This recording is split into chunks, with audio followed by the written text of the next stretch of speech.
Ke informasi emiten pemirsa di mana PT Java Konfit Indonesia Tbk atau JVFA membukukan laba bersih sebesar 1,8 triliun rupiah di kuartal pertama 2026, di mana laba bersih perseroan melejit di 167% secara tahunan, didorong kinerja penjualan yang kompak mengalami pertumbuhan. Dikutip dari Keterbukaan Informasi Bursa Efek Indonesia, PT Java Konfit Indonesia Tbk mencatatkan laba tahun berjalan yang dapat diatribusikan kepada pemilik entitas induk atau laba bersih mencapai 1,82 triliun rupiah melejit 167% year-on-year dari periode yang sama tahun lalu di 680,4 miliar rupiah. Sementara pendapatan neto perseroan tercatat di 17,71 triliun rupiah, tumbuh 23,6% year-on-year dari capaian di kuartal 1 2025 di 14,33 triliun rupiah. Seluruh segmen penjualan perseroan kompak menguat. Segmen peternakan komersial naik 26,3% year-on-year menjadi 7,04 triliun rupiah. Segmen pakan ternak tumbuh 25,6% year-on-year menjadi 4,87 triliun rupiah. Segmen pengolahan hasil peternakan dan produk konsumen naik 24,6% di 3,19 triliun. Segmen budidaya perairan tumbuh 4,4% year-on-year menjadi 1,22 triliun rupiah. Segmen pembibitan unggas naik 29,8% year-on-year menjadi 1,09 triliun rupiah. Namun di sisi lain beban pokok penjualan perseroan tumbuh 13,4% year-on-year menjadi 13,19 triliun rupiah. Dari beban tersebut total biaya produksi berkontribusi 11,68 triliun rupiah, naik 2,5% year-on-year. Sementara laba bruto perseroan tercatat sebesar 4,52 triliun rupiah, naik 67,7% year-on-year. Di sisi lain, sepanjang 3 bulan pertama 2025, liabilitas jangka pendek perseroan turun 32,2% year to date menjadi 11,2 triliun rupiah. Sementara liabilitas jangka panjang naik 73,4% year to date menjadi 6,11 triliun rupiah. Total liabilitas tercatat sebesar 17,31 triliun rupiah, turun 13,6% year-on-year. Total likuiditas perseroan meningkat 10% year to date menjadi 22,02 triliun rupiah. Sementara total aset tercatat sebesar 39,33 triliun rupiah, turun 1,8% year to date. Berbagai sumber, IDX Channel.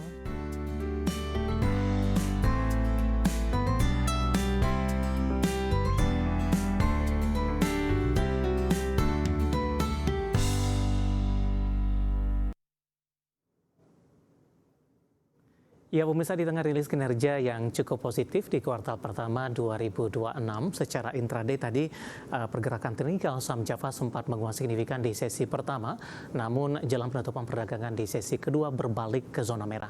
Langsung saja kita ke grafis yang pertama, kita akan coba lihat pergerakan teknikal dari Java di sepanjang perdagangan hari ini dan sekaligus posisi penutupan perdagangan hari sebelumnya.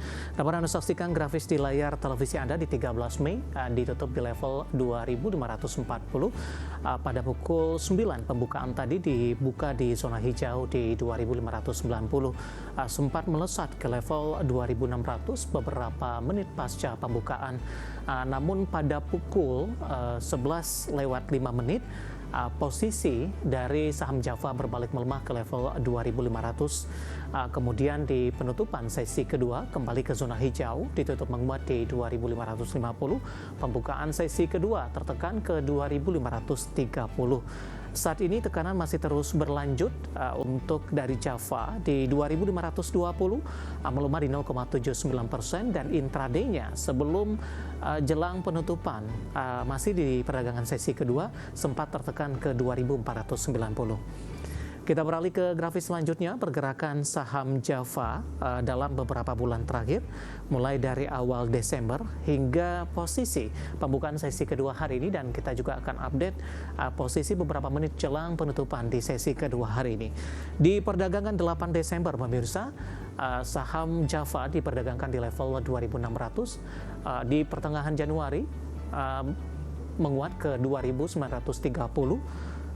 Kemudian di Februari lajunya tertahan ke 2.500. Ya, posisi 2.500 di 6 Februari ya dari grafis, kemudian di 9 Maret di 2170, 8 April di 2590, dan di 18 Mei hari ini sempat menguat ke 2600-an, pembukaan sesi kedua di 2530, saat ini di 2520 dan sempat tertekan ke 2490. Dari sisi valuasi dengan beberapa indikator yang ada pemirsa, kita akan coba lihat dari posisi PER-nya di 4.12 kali, PSR-nya di 0.42 kali, PBV-nya di 1.46 kali, dan PCFR di 3.36 kali. Kombinasi secara fundamental, teknikal, dan juga dari sisi valuasi, dan semoga bisa menjadi referensi untuk Anda, pemirsa IDX Channel.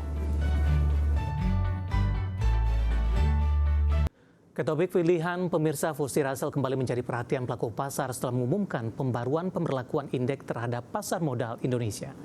Dalam evaluasi terbaru, FTSE Russell menyoroti 4 aspek utama yang mencangkup pengungkapan data pemegang saham dengan konsentrasi tinggi, data pemegang saham di atas 1%, laporan klasifikasi investor, serta pemenuhan free float minimum sebesar 15%. FTSE Russell kembali menjadi perhatian pelaku pasar setelah mengumumkan pembaruan perlakuan indeks terhadap pasar modal Indonesia. Keputusan tersebut muncul usai evaluasi bersama Bursa Efek Indonesia, Otoritas Jasa Keuangan, dan Kustodian Sentral Efek Indonesia terkait transparansi kepemilikan saham serta ketentuan free float. Respon pasar langsung terlihat pada perdagangan Senin 18 Mei 2026. Sejumlah saham berkapitalisasi besar mengalami tekanan seiring penyesuaian indeks global oleh FTSE Russell dan MSCI, terutama pada saham dengan kategori High Shareholding Concentration. Dalam evaluasi terbarunya, FTSE Russell menyoroti 4 aspek utama di pasar modal Indonesia. Fokus tersebut mencakup pengungkapan data pemegang saham dengan konsentrasi tinggi atau High Shareholding Concentration, data pemegang saham di atas 1%, laporan klasifikasi investor, serta pemenuhan free float minimum sebesar 15%. FTSE Russell juga mengonfirmasi sejumlah perlakuan baru pada tinjauan indeks Juni 2026. Beberapa di antaranya meliputi pembaruan Industry Classification Benchmark, penyesuaian free float kuartalan tanpa buffer standar, hingga perubahan klasifikasi kapitalisasi saham akibat aksi korporasi seperti spin-off. Sebelum FTSE, MSCI telah lebih dahulu mengumumkan hasil tinjauan indeks Mei 2026 untuk MSCI Equity Index. Dalam pengumuman terbaru tersebut, sebanyak 6 saham Indonesia dikeluarkan dari MSCI Global Standard Index. Berdasarkan pengumuman MSCI, seluruh perubahan indeks akan berlaku efektif pada penutupan perdagangan 29 Mei 2026 dan mulai diterapkan pada 1 Juni 2026. Dalam MSCI Global Standard Index Review kali ini, tidak ada saham Indonesia yang masuk sebagai tambahan konstituen baru. Sebaliknya, MSCI menghapus 6 saham Indonesia dari indeks global tersebut. Keenam saham yang dikeluarkan dari MSCI Global Standard Index yakni AMNN, Brand, TPIA, DSSA, Cuan, dan AMRT. Di sisi lain, saham AMRT masuk ke dalam MSCI Small Cap Index setelah sebelumnya keluar dari MSCI Global Standard Index. Selain itu, MSCI juga menghapus 13 saham Indonesia dari MSCI Small Cap Index.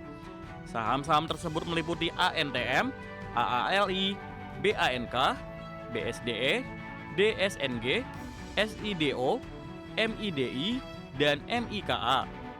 Kemudian MSCI juga mencoret MSIN, TKIM, APIC, SSMS, dan TAPG dari MSCI Small Cap Index. Secara global, MSCI menyebut terdapat 49 saham yang ditambahkan dan 101 saham yang dihapus dari MSCI Index dalam review Mei 2026.